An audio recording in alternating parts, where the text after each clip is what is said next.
तो जैसे ही नीतीश कुमार जी के शासन में बिहार में गांव स्मार्ट बन गया, गांव में शहरों जैसी सुविधा मिल गई। देश का पहला राज्य बिहार है जहां हर घर में सबसे पहले बिजली पहुंच जाती है। कमेटियों में लोजपा को जगह नहीं मिली। अब तो ये देखना पड़ेगा, इतना जानकारी तो लेकर हम नहीं चले हैं कि किस पार्टी के कौन मेंबर है। जब जाते हैं तो वहाँ पर खुद बताते हैं कि हम आपकी पार्टी से मेंबर बने हैं। ग्रामीण विकास मंत्री श्रवण कुमार ने प्रखंड कार्यालय में 20 सूत्री कार्यालय का किया उद्घाटन। नमस्कार, मेरा नाम आलोक है और आप देख रहे हैं आप तक न्यूज़ पॉइंट। खबर औरंगाबाद जिले के दाऊदनगर प्रखंड से है, जहां रविवार के दिन बिहार सरकार में ग्रामीण मंत्री श्रवण कुमार ने दाऊदनगर प्रखंड अंचल कार्यालय स्थित विश्व सूत्री कार्यालय क्रियान्वयन समिति कार्यालय का किया उद्घाटन। उनके साथ 20 सूत्री कार्यक्रम क्रियान्वयन समिति के प्रखंड अध्यक्ष दीपक कुमार पटेल, पार्टी महासचिव Rajendra Singh, George, Jitendra Patel, doctor Nirmal Singh, ward पार्षद सीमन कुमारी, भाजपा नगर अध्यक्ष श्याम पाठक, नगर प्रवक्ता पप्पू गुप्ता, आशुतोष पटेल, रामानंद चंद्रवंशी, विजय पासवान समेत कई उपस्थित रहे। उन्होंने बिहार सरकार द्वारा किए गए तमाम कार्यों को बनाया है। बिजली, सड़क से लेकर यहां तक कहा कि कोई घर ऐसा नहीं है जहां सरकार की कोई न कोई योजनाएं नहीं पहुंची हो। एसडीओ मनोज कुमार व बीडीओ मोहम्मद जफर इमाम व अन्य ने सुरक्षा व अन्य व्यवस्था संभाला। शिक्षा सेवक सह तामिली मरकज संघ प्रखंड अध्यक्ष विनोद रिखियासन, यमुना सिंह, कृष्णा चौधरी, कमलेश कुमार, जाहदा खातून, सत्येंद्र चौधरी, मोहम्मद इरशाद आलम, सत्येंद्र चौधरी, अनवरी खातून, धीरज कुमार ने सभी ने फूलमाला और बुके देकर स्वागत किया। इसके साथ कई अन्य लोग भी मौजूद रहे। क्या मामला क्या है? कैसे कई सवाल आपने खड़ा कर दिया, लेकिन जिस विभाग का मैं मंत्री हूँ, ग्रामीण विकास विभाग का, मनरेगा पर आपने सवाल उठाया है। ये देश का पहला राज्य बिहार है जहाँ 6,800 से ज्यादा खेल मैदान बिहार के ग्रामीण क्षेत्रों में बन रहे हैं।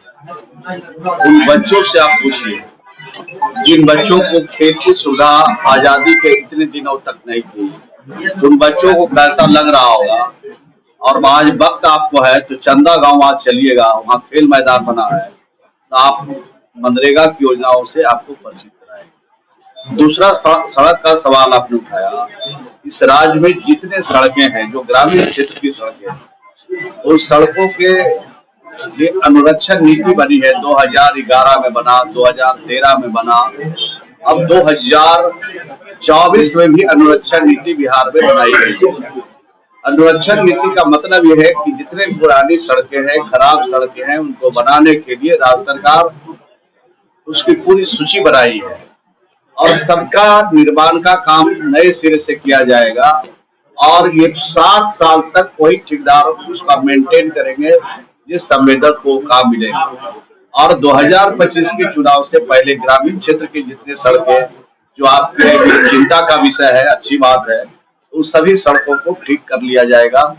और तीसरा सवाल और आपने उठाया गांव की तरक्की का। तो जैसे ही नीतीश कुमार जी के शासन में बिहार में गांव स्मार्ट बन गया, गांव में शहरों जैसी सुविधा मिल गई। देश का पहला राज्य बिहार है जहां हर घर में सबसे पहले बिजली पहुंचा दी गई। देश का पहला राज्य बिहार है जहां 7 निश्चय की योजना बिहार के गांव में लागू की गई।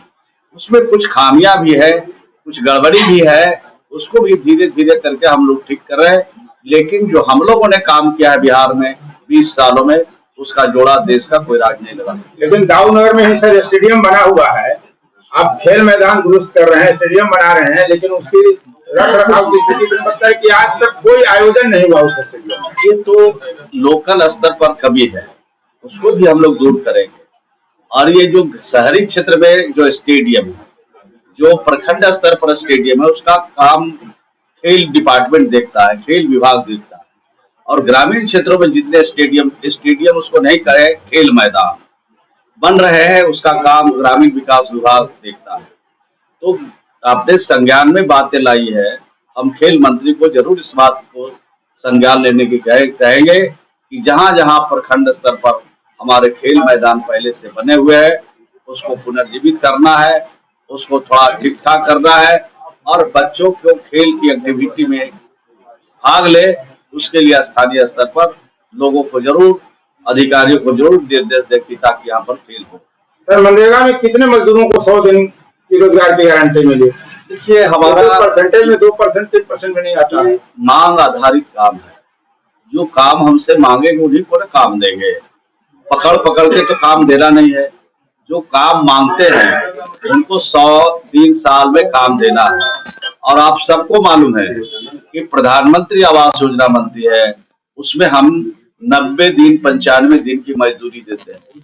तो जितने अभी राज्य में 13,10,000 आवास का निर्माण अभी चल रहा है और 13,10,000 आवासों के जो लोग हैं वो 95 दिन मजदूरी उनको दिया जाएगा।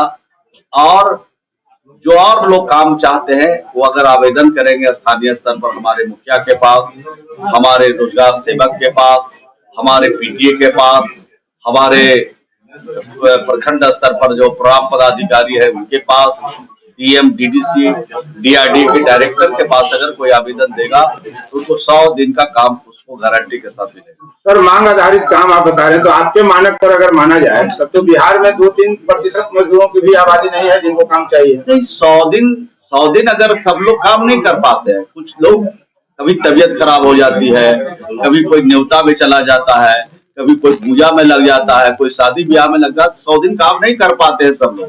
कुछ ही लोग 100 दिन काम करते हैं और जो 100 दिन काम करना चाहेंगे उनके लिए हमारा ग्रामीण विकास बिल्कुल तैयार है।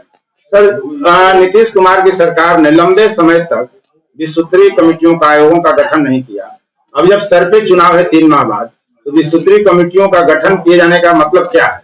जब तक कार्यकर्ता समझेंगे कि वो क्या कर रहे हैं तब तक तो चुनाव आ जाएगा। देखिए, विस्तृत जो कार्यक्रम कार्यान्वयन समिति है वो जिला स्तर पर बैठ के उसकी होती रहती है और गांव से लेके शहर तक की मॉनिटरिंग होती रहती है।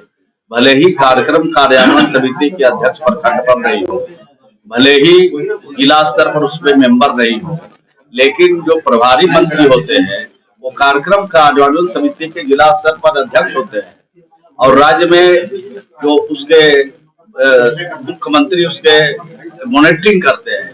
तो हम लोग हर महीने तो नहीं, 3, 4, 5 महीने पर जरूर एक बैठक हम लोग प्रभारी मंत्री के हैसियत से करते हैं और जो समस्या है उसका निदान करने का पूरा प्रयास करते हैं। सर, विस्तृत कमेटियों में लोजपा को जगह नहीं मिली। अब तो ये देखना पड़ेगा, इतना जानकारी तो लेके हम नहीं चले हैं कि किस पार्टी के कौन मेंबर है। जब जाते हैं तो वहाँ पर खुद बताते हैं कि हम आप पार्टी से मेंबर बने हैं। ये तो फिर हम पूरा लिस्ट देखेंगे तब बता सकते हैं। सर, चर्चा इस बात की है कि चुनाव से पहले हो सकता है कि नीतीश कुमार आयोगों का भी पुनर्गठन कर दें। इसकी जानकारी वही दे सकते हैं। ये जो चीजें हैं उन्हीं की परिधि में आता है तो वही दे सकते हैं। दूसरा आदमी कौन बता सकता है कि क्या बन रहा है, कौन बनेंगे, ये सब जानकारी उनके ही लेवल पर। सर, बतौर मंत्री आप थोड़ी सी जानकारी दे दें कि बिहार के गांवों की तरक्की के लिए, विकास के लिए और कौन सी योजनाएं बिहार महत्वपूर्ण है। बिहार की तरक्की के लिए हर प्रकार की योजना चल रही है। आज से 20 साल पहले गांव के स्कूलों को आपने देखा होगा, स्कूल कैसे थे, आज स्कूल का बेसिक कैसा है। देश का पहला राज्य बिहार है जहां गांव के बच्चों को पढ़ाने के लिए, शहर के बच्चों को पढ़ाने के लिए बड़े पैमाने पर शिक्षक नियुक्त हुए। 1,20,000 शिक्षक, ये देश का पहला राज्य बिहार है जहाँ इतनी बड़ी तादाद में शिक्षक की नियुक्ति हुई है। महिला सशक्तिकरण की दिशा में हम लोगों ने काम किया है। देश का पहला राज्य बिहार है जहाँ सबसे ज्यादा स्वयं सहायता समूह है। 10,63,000 स्वयं सहायता समूह है और 1,35,00,000 से ज्यादा महिलाओं को इसमें हम लोगों ने शामिल किया है। वो कौन महिला है? गांव की गरीब महिला है। ये देश का पहला राज्य बिहार है जहां 30,000 लड़कियों को हम लोगों ने पुलिस में भर्ती किया है। और गांव की तरक्की के लिए, गांव को स्मार्ट बनाने के लिए जो गांव की मूलभूत सुविधाएं हैं, सड़क है, बिजली है, पानी है, नली है, गली है, उसका भी हम लोगों ने जीर्णोद्धार किया है, काम किया है। तो गांव स्मार्ट बनता जा रहा है, शहर की जैसे सुविधा वहां मिल रही है। ये बिहार की तरक्की का मानक है। लेकिन राजद नेता तेजस्वी यादव लगातार ट्वीट या सोशल मीडिया हैंडल से अपना पोस्ट करते हैं कि अपराध, पलायन, भ्रष्टाचार के मुद्दे उठा रहे हैं, बेरोजगारी का मुद्दा उठा रहे हैं। जब वो सरकार में रहते हैं तो उनसे एक बार पूछ लीजिएगा, दूध की नदी बहती है। ये तो सब पर लागू होता है। ये तो आप भी जब सरकार में नहीं थे तो महागठबंधन अगर सरकार में वो रहते हैं तो भाषा बदल जाती है, बोली बदल जाती है, और सरकार से हटते हैं तो जितना एनआरपी है उनके हटने के बाद ही हो जाता है। तो ये सोच में फर्क है। हम लोग सरकार में भी रहते हैं तो ही बात बोलते हैं, और सरकार से बाहर रहते हैं तो ही बात नहीं। तो सरकार से बाहर मोदी जी तो लगातार बिहार की जनता के साथ जो हमारा कमिटमेंट है, एक एक वादा को हम लोग पूरा करते हैं। उसमें न हम लोग जात देखते हैं, न धर्म देखते हैं, न मजहब देखते हैं, न अपना देखते हैं, न पराया देखते हैं। सबको एक तरह की सुविधा देकर आगे बढ़ाते हैं। सर लेकिन अफसरशाही तो बढ़ी हुई है, ये तो हर कोई कह रहा है। खुद राजद और जदयू और बीजेपी के नेता भी कहते हैं। जदयू बीजेपी के नेता ये सब बात नहीं बोलते, अनौपचारिक बात। ये सोशल मीडिया पर कुछ जो सो कॉल्ड नेता है ये सब बयान देते रहते हैं। अफसरशाही न है न अफसरशाही रहेगी। ये लोकतंत्र है, लोकतंत्र में जनता मालिक है, और जनता के लिए जो काम हो रहा है, जनता के साथ जो कमिटमेंट हो रहा है उसको एक एक करके पूरा करना। धन्यवाद।